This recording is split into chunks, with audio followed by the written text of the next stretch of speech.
Bonjour à tous. Aujourd'hui, une nouvelle vidéo sur les variations de fonctions où nous allons apprendre ensemble à déduire une variation, une sens de variation d'une fonction sur un intervalle grâce au calcul.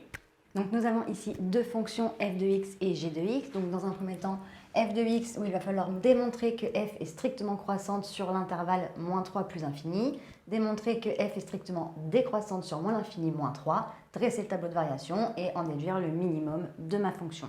Pour g de x, ce sera exactement le même type de question, sauf que cette fois-ci, il faut démontrer que g de x est strictement décroissante sur l'intervalle 1 plus infini, strictement croissante sur moins l'infini 1, dresser le tableau de variation et en déduire le maximum de la fonction. Donc déduire le maximum, le minimum.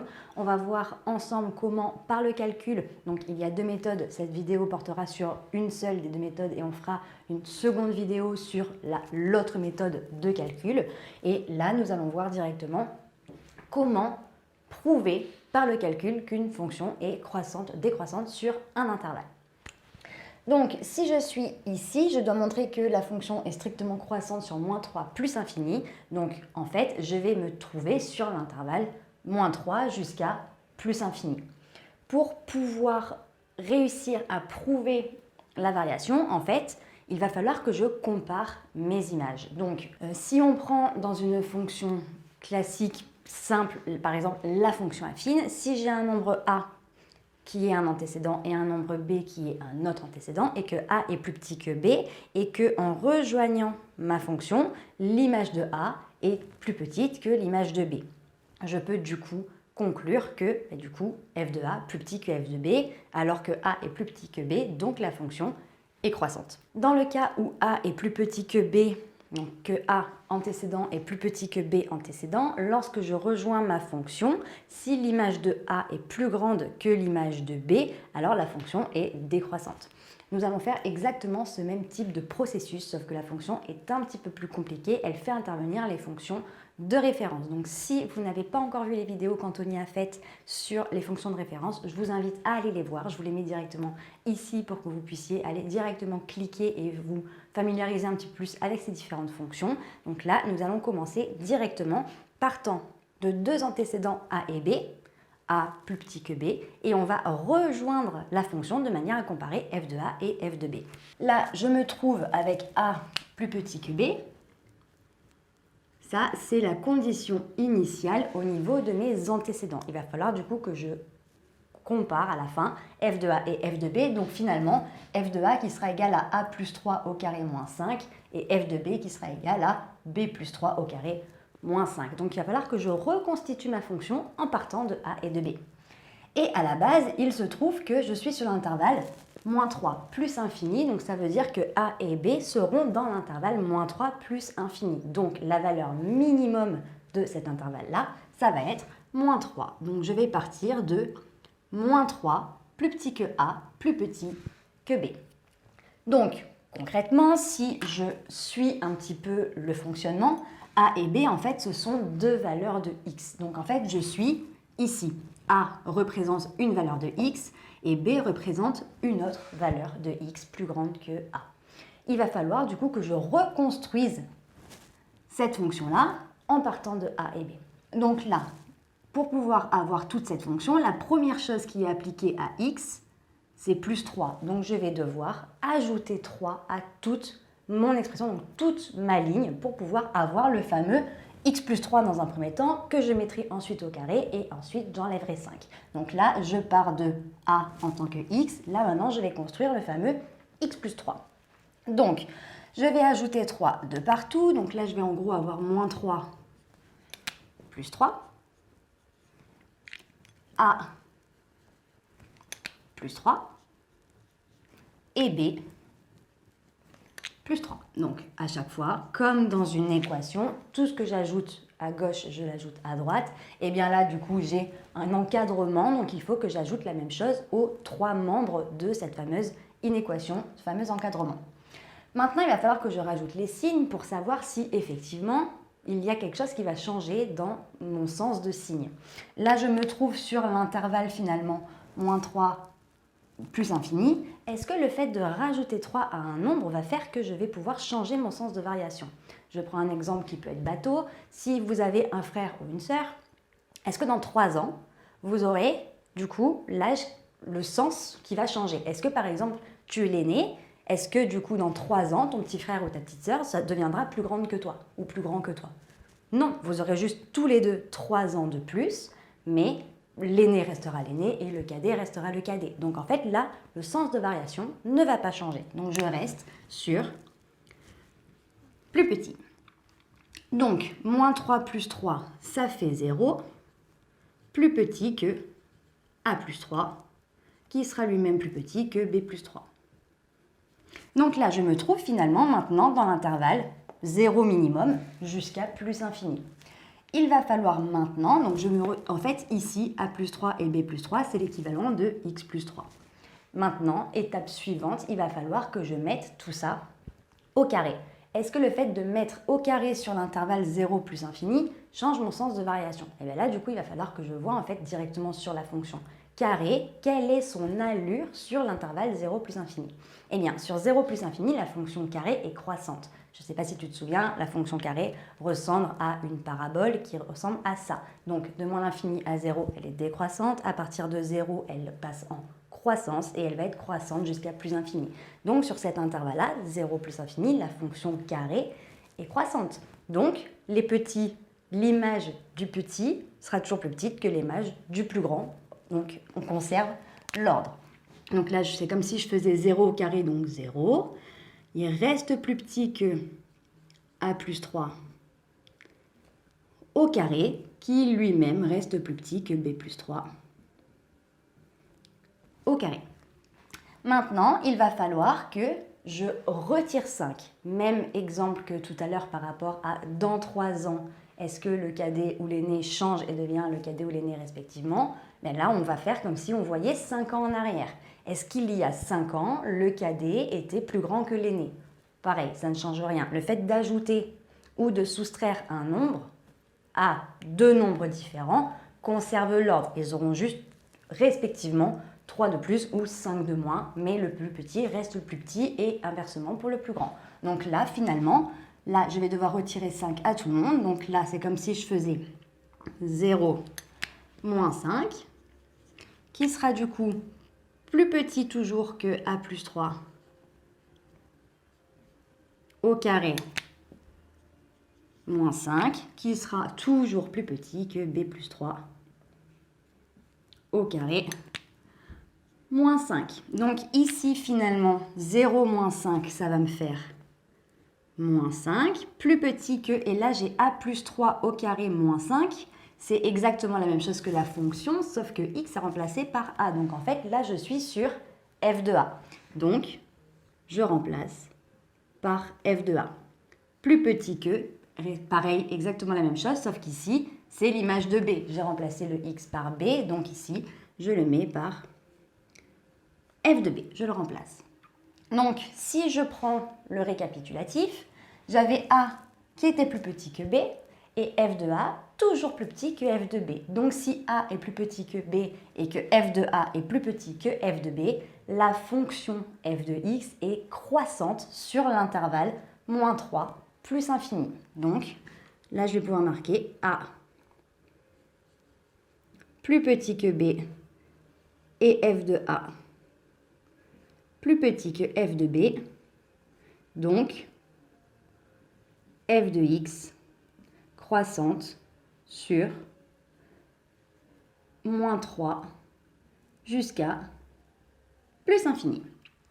Et bien ça, c'était du coup montrer qu'elle est croissante. Maintenant, il va falloir que je montre qu'elle est décroissante sur l'intervalle complémentaire, donc de moins l'infini à moins 3. Donc exactement la même chose, sauf que je ne vais pas avoir le même intervalle initial. Donc, hop, je fais une séparation. Vu que je suis sur l'intervalle moins l'infini jusqu'à moins 3, finalement, je ne vais pas prendre n'importe quel nombre. A restera plus petit que B, mais cette fois-ci, le maximum sera moins 3, puisque du coup, vu que je suis sur l'intervalle moins l'infini, moins 3 est le maximum de cet intervalle. Donc, je pars sur A plus petit que B, plus petit que moins 3. Et je vais appliquer exactement les mêmes étapes. Je suis repartie sur l'étape numéro 1. Il va falloir que je reconstruise ma fonction.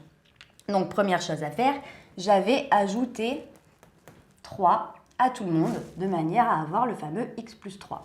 Donc là, on va sauter l'étape de l'écrire en différentes couleurs. Je vais directement marquer A, ça va devenir A plus 3.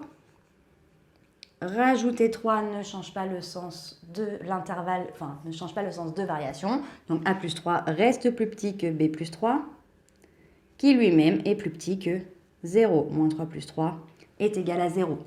Donc là, je suis sur l'intervalle moins l'infini jusqu'à 0, parce que du coup, 0 étant le maximum, donc je suis sur l'intervalle du coup négatif des nombres négatifs. Prochaine étape, donc là, je suis au même stade qu'ici, sauf que maintenant, il va falloir que j'applique le carré.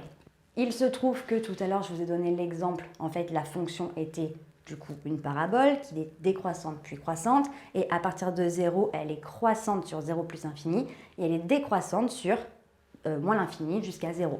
Donc, si elle est décroissante, là, les images, en fait, on inverse l'ordre. A est plus petit que B, pourtant son image sera plus grande. C'est pour ça qu'en fait, elle est décroissante. Donc, en gros, si A est plus petit que B et que l'image de A est plus grande que l'image de B, c'est que la fonction est décroissante. Donc là, A plus 3 au carré devient plus grand que B plus 3 au carré, qui devient plus grand que 0, puisque 0 au carré, ça fait 0, ça ne va pas changer grand-chose dans mon calcul. Donc je me retrouve ici, et maintenant il va falloir que je retire 5. Donc est-ce que retirer 5 va changer le sens de variation? Eh bien non, là c'est exactement le même exemple que tout à l'heure. Là, on n'avait pas changé de cette ligne à cette ligne, on n'avait rien changé. Donc on ne change rien non plus. Donc A plus 3 au carré moins 5 est plus grand que B plus 3 au carré moins 5, qui est plus grand que 0 moins 5, moins 5. Donc là, je vois que j'ai A plus 3 au carré moins 5, c'est la même chose que la dernière étape ici, et en fait, c'est l'image de A. Donc je vais remplacer ça par f de A, plus grand que B plus 3 au carré moins 5, c'est l'image de B, donc f de B, plus grand que moins 5. Donc, initialement, j'avais A plus petit que B. Donc, ça, c'est ce que j'avais directement ici. A plus petit que B. Et à la fin, j'arrive avec la comparaison des images. F de A est devenu plus grand que F de B. Vu que le sens de variation a changé, vu que ça a inversé l'ordre, ça veut dire que la fonction est décroissante sur cet intervalle. Donc, A est plus petit que B et F de A plus grand que F de B. Donc, f de x est décroissante sur moins l'infini, moins 3. Donc, j'ai répondu aux deux premières parties de la question. Donc, en fait, là maintenant, il va falloir que je dresse le tableau de variation et que je déduise le minimum de ma fonction.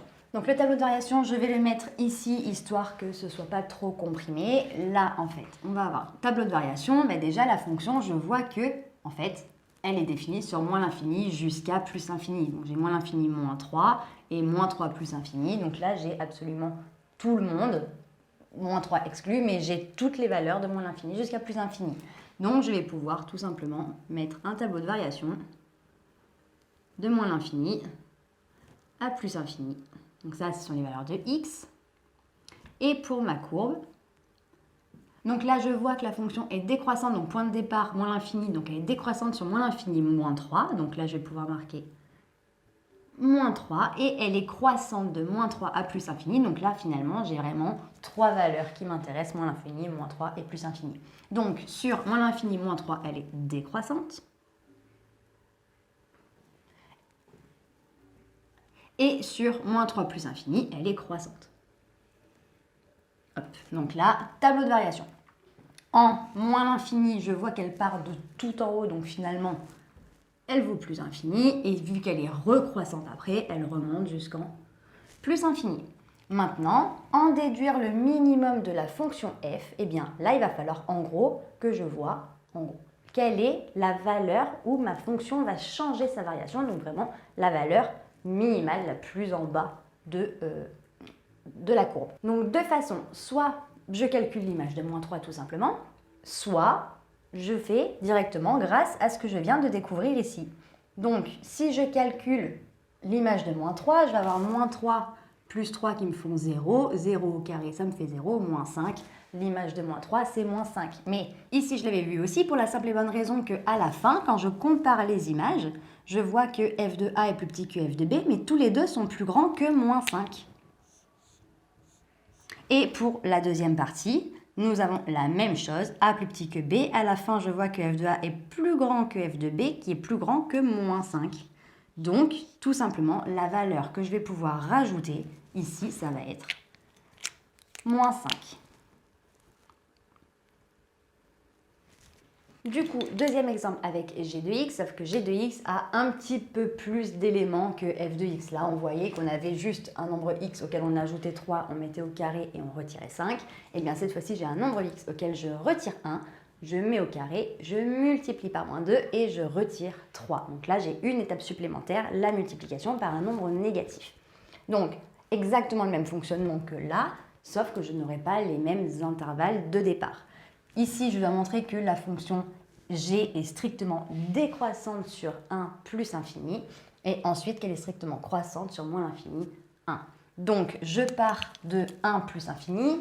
1 plus infini, le minimum de cet intervalle, c'est 1. Donc, je pars de 1, donc 1, plus petit que a, plus petit que b. Maintenant, il va falloir, du coup, comme je suis ici, la première chose appliquée à x dans ce calcul-là, dans cette fonction, c'est moins 1. Donc en gros, 1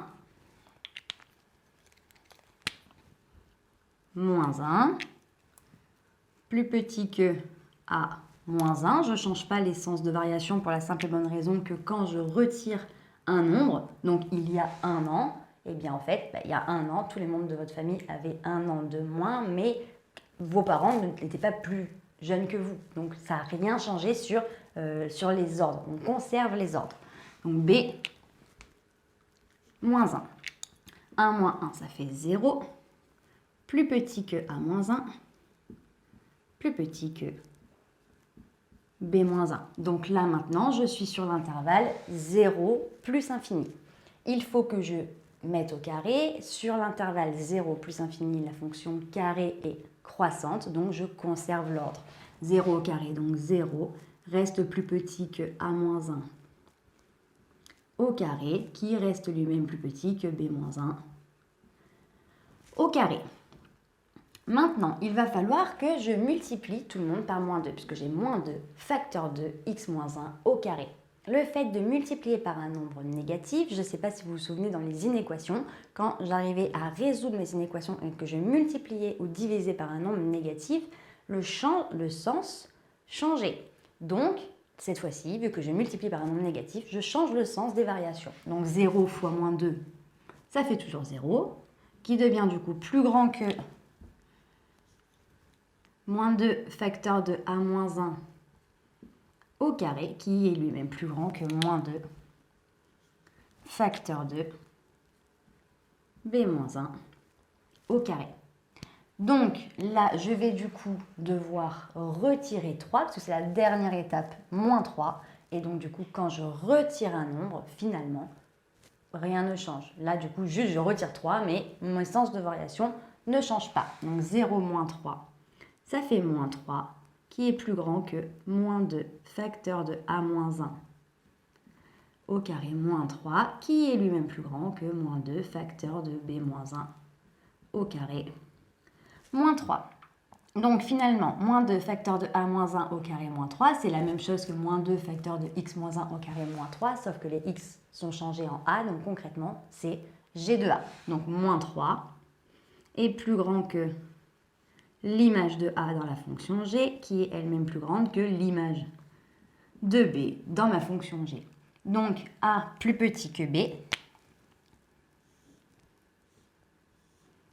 et g de a plus grand que g de b.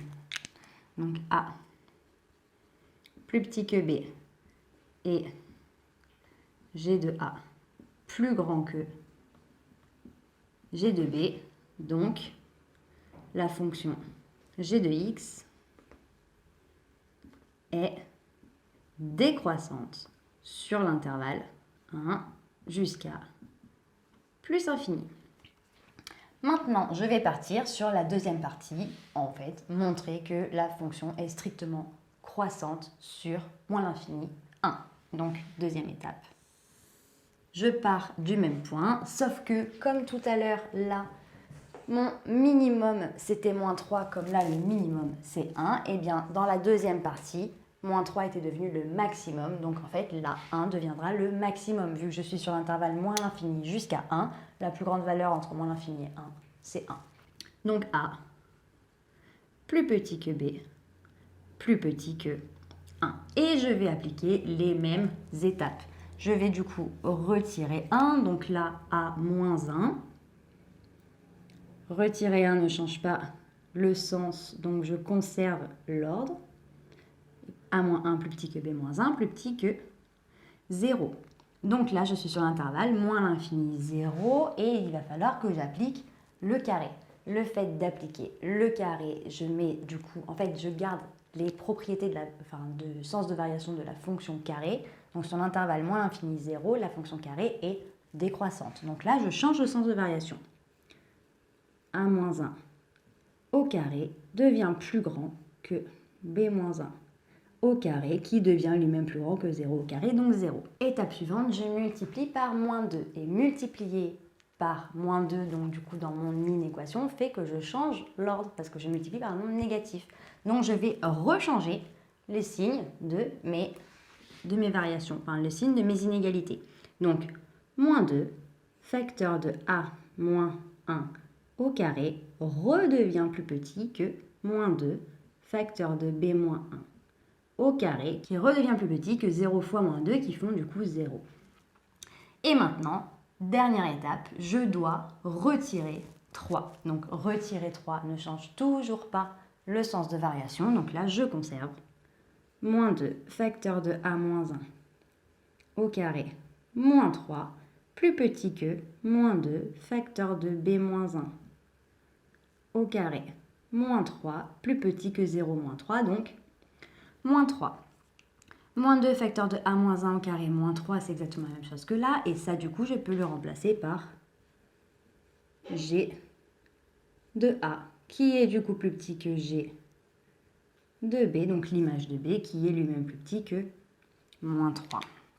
Donc, dans ma comparaison, A est plus petit que B, et G de A est plus petit que G de B, ça a conservé l'ordre, donc la fonction G de X est bien croissante, comme démontré directement dans l'énoncé. La fonction G est bien croissante sur l'intervalle moins l'infini jusqu'à 1. Donc ça, c'était pour la partie calculatoire. Dresser le tableau de variation de G, donc de la même façon, là, les valeurs de X qu'on donne dans nos intervalles, c'est de moins l'infini à plus l'infini. Donc dans mon tableau de variation, je vais pouvoir mettre pour les valeurs de X de moins l'infini jusqu'à plus infini. Et là, du coup, ça va être les variations de G de X. On voit qu'on nous demande de moins l'infini à 1, puis de 1 à plus infini. Donc la valeur que je vais pouvoir mettre directement ici, ça va être 1. On a prouvé que de moins l'infini jusqu'à 1, donc cette partie-là, que de moins l'infini jusqu'à 1, la fonction était croissante. Donc là, de moins l'infini à 1, elle va être croissante. Et que de 1 à plus infini, elle va être décroissante. Donc là, hop, changement de sens, elle est décroissante. Donc si elle est croissante et qu'elle arrive sur une valeur en haut, elle vaut moins l'infini ici. Et si elle redescend, elle revaudra moins l'infini. Mais en déduire le maximum de ma fonction g, eh bien en fait, il faut que je trouve la valeur pour laquelle la fonction change sa variation, donc la valeur la plus haute de ma fonction. Donc, de la même façon, soit je le fais directement par le calcul en calculant l'image de 1. Donc là, si je calcule l'image de 1, je remplace x par 1. 1 moins 1, ça fait 0. 0 au carré, ça fait 0. Fois moins 2, ça fait 0. Et du coup, il me reste moins 3. Et de la même façon, ici, on considérait que moins 3 était plus grand que G de A, qui était plus grand que G de B. Et ici, GA était plus petit que G de B, qui était plus petit que moins 3. Donc concrètement, là, c'était relevé aussi. Donc je pouvais directement utiliser les informations trouvées grâce au calcul pour compléter mon tableau de variation. Donc voilà, j'espère que cette vidéo t'a plu et t'a permis de mieux comprendre comment déduire le sens de variation d'une fonction grâce au calcul. Si tu as la moindre question, n'hésite pas à me la noter en commentaire, je me ferai un plaisir de t'y répondre. Pour nous rejoindre, si ce n'est pas déjà fait sur YouTube, il te suffit d'activer la petite cloche et sur Internet et les différents réseaux sociaux. Nous sommes sur Facebook, Instagram et sur Snapchat. On te met tout en barre d'infos pour que tu ne rates aucune information. Et d'ici une très prochaine vidéo, je te dis à très bientôt. Salut!